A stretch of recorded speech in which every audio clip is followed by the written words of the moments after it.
Locomotora construida en San Bernardo, Juan Antonio Ríos. Esta foto fue tomada en Illapel. Esta foto es de Caldera, máquina Mikado antigua, con un tren aguatero. Aquí iba una mujer, era la encargada de la aguada.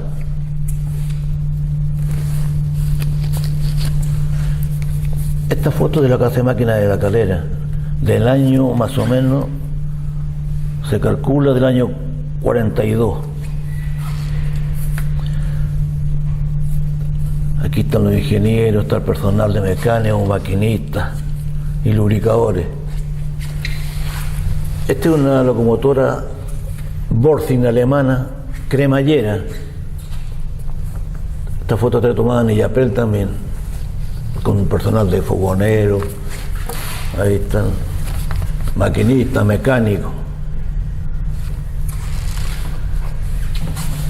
Un accidente 17 de septiembre del año 41. Una locomotora está semi-volcada en el kilómetro 27. Es en una zona peligrosa. Y estas son las máquinas recién llegadas del año 63, General Motors.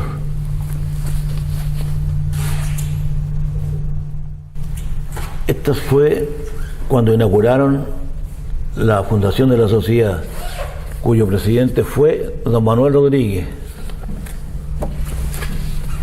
el caballero de bigotes. Aquí,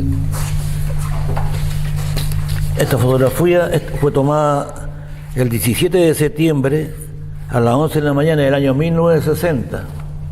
Está adornada por las fiestas patrias. Ahí está, hay mecánicos, está el ingeniero, jefe de casa de máquina, jefe de conservación y varios de nosotros que en ese tiempo éramos limpiadores, fogoneros. Esas son de los diferentes clubes que habían aquí en la casa de máquina de Calera: transporte, mecánico, guarda, equipaje.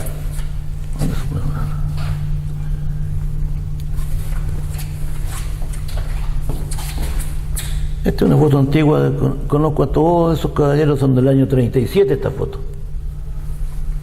Esta es una locomotora Mikado, va reparada a Iquique, transformada a petróleo.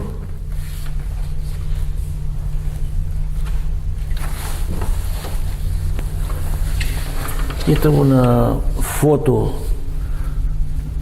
de cuando se hizo la reforma de los estatutos. Claro, bueno, acá se trabajaba por turno en la casa de máquinas. Habían 3 turnos, porque los trenes corrían día y noche, pues. Entonces el servicio tenía que ser también día y noche. Y junto con aquello también, o sea, todo estaba acondicionado para que funcionara. Era maestranza esta, trabajaban, digamos, la casa de máquinas recibía las locomotoras que eran del norte, y eso comprendía también de aquí, dentro de la casa de máquinas, los ramales, el ramal a Petorca, el ramal a Papudo. Todos esos trenes eran diarios, salían trenes diarios a Petorca, a Papudo. O sea, ahí en la Ligua combinaba con el tren que había a Petorca y le entregaba a los... Había toda una combinación de trenes, pero había un servicio diario de trenes locales, como a los 20 años en ferrocarriles. Y aquí en La Calera, y el trabajo aquí era limpiar las locomotoras, cargarlas, abastecerlas de agua, abastecerlas de carbón y abastecerlas de arena. Era un trabajo diario, habían turnos, se trabajaban 8 horas cada turno. Entonces ahí se preparaba la locomotora para que sirvieran los trenes que estaban destinados a servir a los ramales o también a los trenes de la línea central. Pues yo como maquinista ahí, y después maquinista de locomotoras diésel. Y en todos los trenes habían de todas categorías, desde el primero que uno empezaba en los trenes, después como allá limpiaba máquinas en la casa de máquinas, después para habituarse al trabajo de la locomotora, uno trabajaba en las máquinas de maniobra, que se llaman las máquinas de los patios, armando los trenes. Entonces después servía los trenes de carga y de ahí iba escalando hasta servir los trenes de pasajeros. Después de maquinista yo postulé a inspector y ahí salí yo favorecido, y también postulé a instructor, que era otra categoría, otra rama, y también salí con muy buen puntaje y ya pasé a ser inspector, instructor. Al final yo llegué de la carrera como inspector jefe, 5ª categoría. La situación, como nunca yo fallaba, porque estaba solo aquí, entonces al primero que pescaban a mano, cuando fallaba alguien, entonces todo eso le da dando también la posibilidad que en el escalafón iba reconocido, porque si otro fallaba, ¿quién suplía? Tenía que llevarse, digamos, los beneficios del que no cumplía. Y después en el escalafón uno aparecía ya, entonces basada en aquello, y como siempre yo fui estudioso, estudiaba a través de las escuelas internacionales que entregaban folletos por correspondencia, y además también aquí uno se sometía también a la instrucción que había un instructor que a uno lo preparaba también en toda su forma para conocer los sistemas de la locomotora.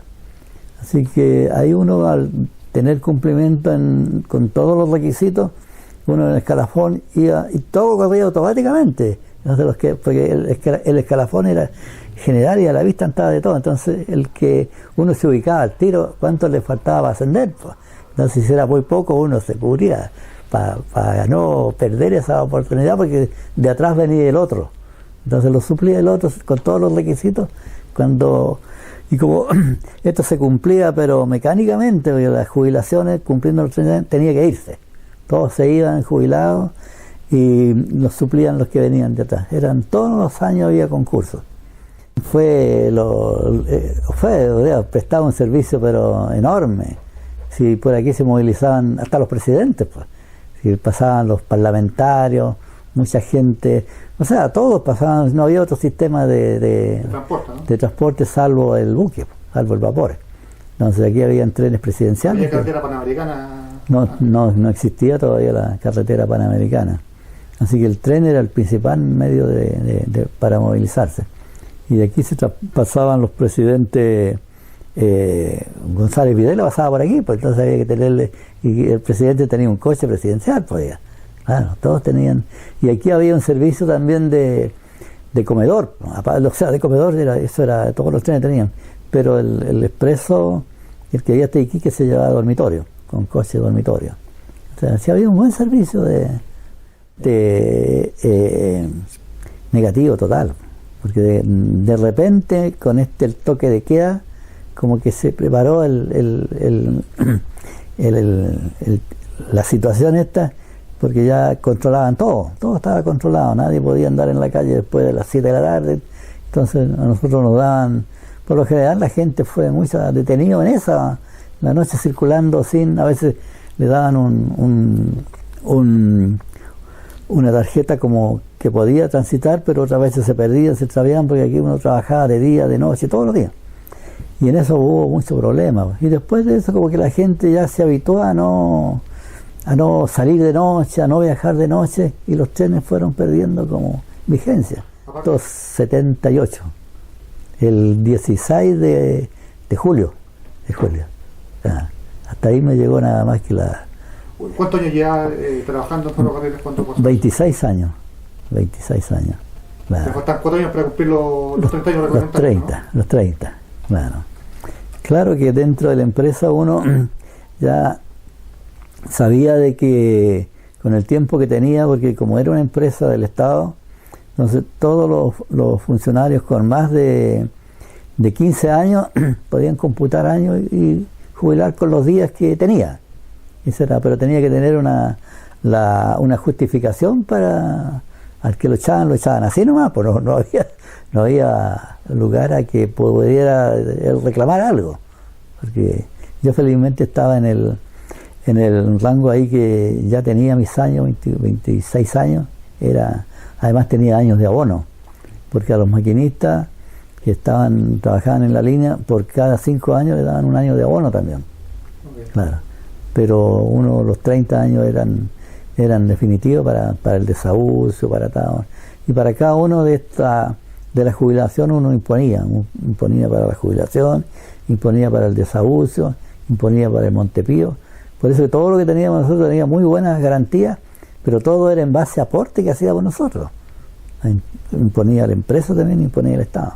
Empresa, pues, la madre empresa que nos surtía a nosotros de todo. Desde la vivienda, en los casos que habían compañeros que tenían esa posibilidad de que les correspondía casa, hasta los que recibían la casa a través de la caja de retiro, que era una caja excelente, muy buena. Y tenía también, la empresa nos proporcionaba los abarrotes en la cooperativa porteña, que todavía está vigente, la ropa en la Rudo, incluso había un carro que se movía a través de todo el país, porque un carro de la Rudo que decían que la gente llegó el carro de la Rudo, todos iban a comprar allá, con el carnet uno sacaba lo que, y los netos ahí se probaba todos los ternos que quería, ropa de muy buena calidad, pues. Claro, eso era. No, y después, como uno ya tenía la posibilidad, uno quería la empresa porque se proyectaba en el tiempo, decía yo, no, jubilando, hacía proyectos, ¿no?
Bueno, mi nombre es María Isabel Silva, soy exfuncionaria de Ferrocarriles. Yo ingresé a trabajar a Ferrocarriles en el año 1970 como estudiante en práctica.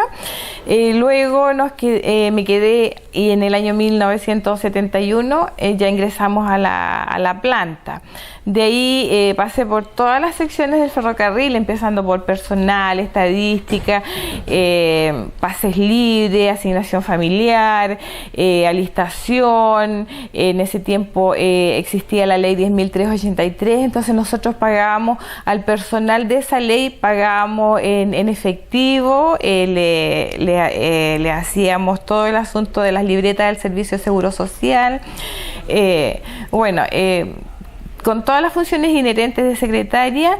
Paralelo a eso, en el año 74, el ingeniero de esa fecha, don Juan Emilio Ortiz, como una manera de ayudarnos para que nosotros conociéramos todo el tramo desde los Andes a la frontera, incluso hasta Mendoza en el Automotor Internacional, él creó un servicio de ferrozafatas, que nosotros éramos 8 funcionarias las que asistíamos ahí, pero íbamos 2 en cada viaje.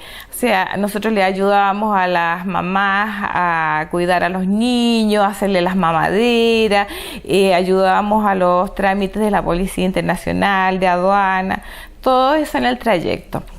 El automotor salía lunes, miércoles y viernes hacia Mendoza y en sentido contrario venía el automotor argentino. En ese tiempo el automotor nuestro tenía 3 cuerpos de 40 asientos cada uno, o sea que eran como 120 pasajeros los que cada día salían, digamos, en el automotor.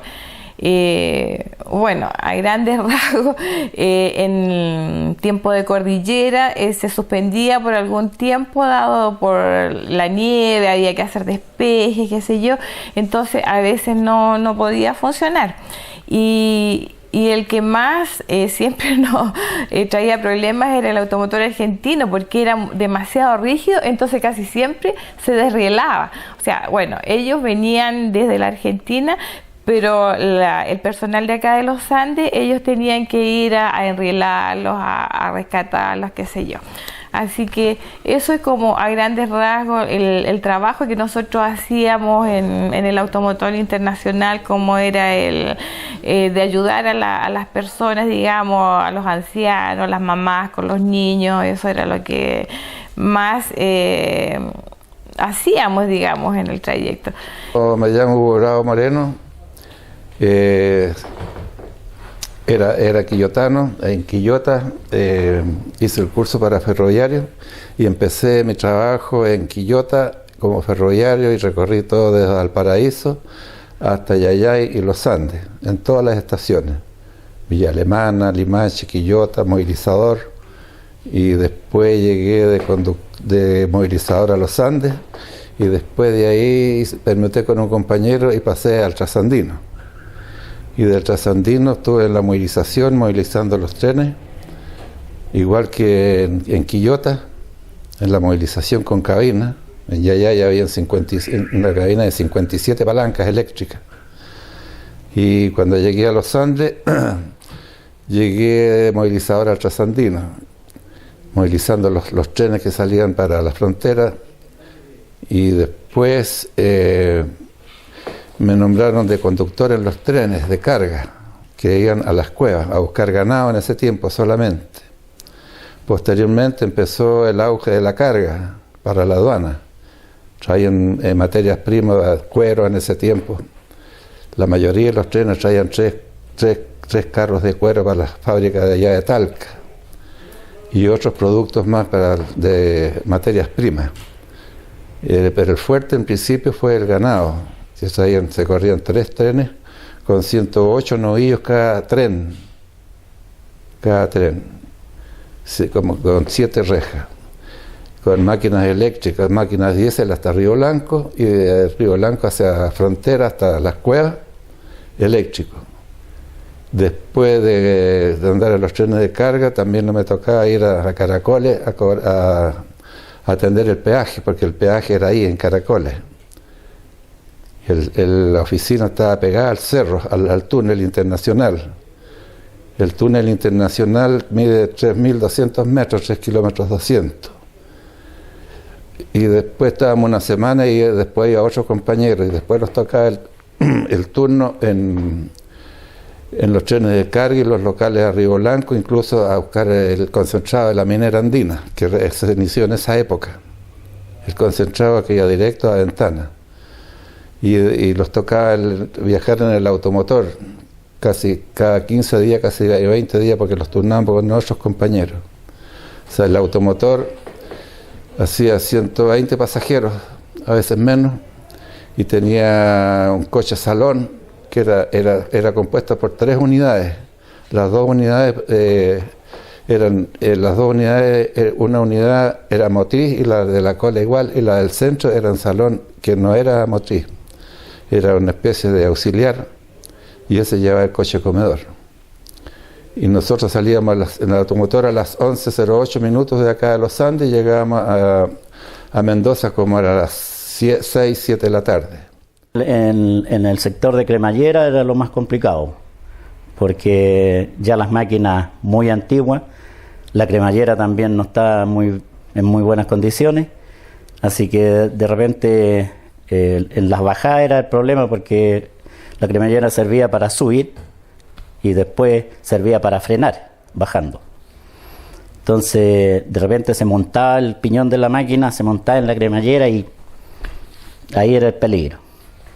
Pero el resto no, porque bueno, uno ya se acostumbra a todo el sistema de manejo y ya no se le hace tan difícil. Pero lo complicado era eso, la bajada de los trenes cargados, que de repente o se cortaba la corriente y el tren partía. Pero era lo más... y en el invierno el asunto de los rodados. El asunto de los rodados, que podían caer rodados de nieve como podían caer rodados de lastre, que eran los peligrosos. De repente uno pensaba que podía ser pura nieve y le ponía aceleración a la máquina y no era nada nieve. De repente era puro lastre que caía y ese era el problema, que se nos montaba la máquina. Los derrielos, la máquina, de repente los derrielos grandes que me tocó a mí fue aquí en el kilómetro 16, que veníamos bajando con un tren con 15 carros cargados y hay una parte que es curva y de repente se paró el tren, se fue una emergencia y nosotros no veíamos para atrás. Así que fuimos a ver para atrás qué pasaba de la máquina, 3 carros más atrás, se habían ido todos al bajo. Se nos cayeron como 6 carros, se dieron vuelta. La línea desapareció, qué sé yo, había llovido el día antes, entonces estaba muy blando el terreno. Gracias a Dios que pasó la máquina y los 3 carros. Intermedio de mi padre, porque mi padre fue ferroviario también, y toda mi familia también se desempeñó en ferrocarriles, acá en el Terzo Andino. Okay. ¿Usted nació acá en Los Andes? Okay. ¿Qué función empezó desempeñando? Ingresé en la maestranza como operario y a posterior después hicimos un concurso en el cual salí elegido para hacer un curso en ferrocarriles por 6 meses en prevención de riesgo. O sea, que antiguamente se llamaba seguridad industrial. Y después de eso seguí ascendiendo ahí. En la planta se creó la planta de inspectores de seguridad y jubilé en ferrocarriles después de 34 años de servicio con el puesto de inspector de seguridad y jefe de almacén materiales del ferrocarril Terzo Andino. El ferrocarril sobre todo fue en su época muy importante para unir el Atlántico con el Pacífico y era la única vía que existía en esos años. Así que era bastante. Al desarrollo, yo creo que lo que se ha hecho aquí en Los Andes fue a nivel del ferrocarril Terzo Andino, o sea, todo giraba alrededor del ferrocarril. Fue una de las empresas importantes aquí en Los Andes. Igualmente también estaba la otra, la de Cáñamo, la Sila. Esas eran las empresas más importantes. Y al principio, el año 30, por ahí, creo que era una fábrica de carburo que había aquí en el Sauce, a 5 kilómetros de acá de Los Andes. Mi nombre es Ramón Eulogio Chacón Ortiz ingresé al ferrocarril transandino en noviembre de 1959. Directamente al taller revisión frenos. Pero, posteriormente estuve un tiempo ahí y por el asunto de me ofrecieron la planta y en ese momento me habían cambiado a taller montaje donde se reparaban las máquinas eléctricas. Tuve un mes solamente porque por orden de llegar al ferrocarril no me correspondía ofrecer en la planta a mí, pero le ofreció a otro compañero que salió mal en el examen médico en Valparaíso. Y de ahí después venía yo. Antes había otros compañeros que entramos 3 a vez. Uno tenía especialidad de eléctrico, uno lo quisieron mover taller eléctrico, y el otro no quiso moverse de carpintería porque era tapicero y todo eso. Y de ahí pues venía yo y me ofrecieron, pues me hice rogar un poco, pero y acepté quedarme definitivamente en el taller de revisión freno. Y ahí fui a examen médico al varón que nos mandaban en esos años y salí bien en el examen y empecé mi carrera ahí en el taller freno, desde abajo, pasando como le dije, nosotros hacíamos una mantención a los carros, al equipo, todo el equipo rodante que había en el ferrocarril, lo teníamos a cargo nosotros, el taller, revisión freno. De ahí empecé a trabajar, a aprender a conocer las piezas, todo eso, y a estudiar también. Después ya para ascender teníamos que dar exámenes. Era el único taller que dábamos exámenes para ascender. Aparte del cazamáquina que también daban sus exámenes, pero es una sección aparte. Y yo fui dando exámenes, escalando, pasando de ayudante, después pasé a maestro. Me acuerdo a B, primer examen, a BM, CJ. Eran los 3 exámenes básicos. Cuando ya di el CJ, ahí pasé a ser jefe del taller. La empresa de ferrocarriles, bueno, mucha gente decía, es la madre empresa, porque en ese tiempo uno entraba a ferrocarriles y tenía que fallecer alguien para que uno se pudiera ir. Ahora la inseguridad laboral, o sea, los jóvenes no se pueden proyectar ahora como nosotros nos proyectábamos en ese tiempo. Yo todo lo que tengo, lo que soy, es gracias a ferrocarriles, porque me dio trabajo. Estuve casi 25 años en ferrocarriles y sin ningún problema. Entonces ahora la gente, los jóvenes no tienen, digamos, una seguridad porque todo es un contrato a prueba, 30 días, 3 meses, qué sé yo. Antes uno tenía que pasar, no sé, una cosa demasiado grande para que a uno le hicieran un sumario, primero una amonestación, después le descontaban algo del sueldo, después hacían un sumario, pero nunca cortaban a la gente así por así. Entonces, como digo, para mí ferrocarriles fue todo. O sea, mi papá fue ferroviario, un hermano fue ferroviario, y yo todo lo que tengo es gracias al ferrocarril, así que por eso no puedo dejar de ayudar y apoyar en todo lo que se pueda a la gente que tiene que ver con ferrocarriles.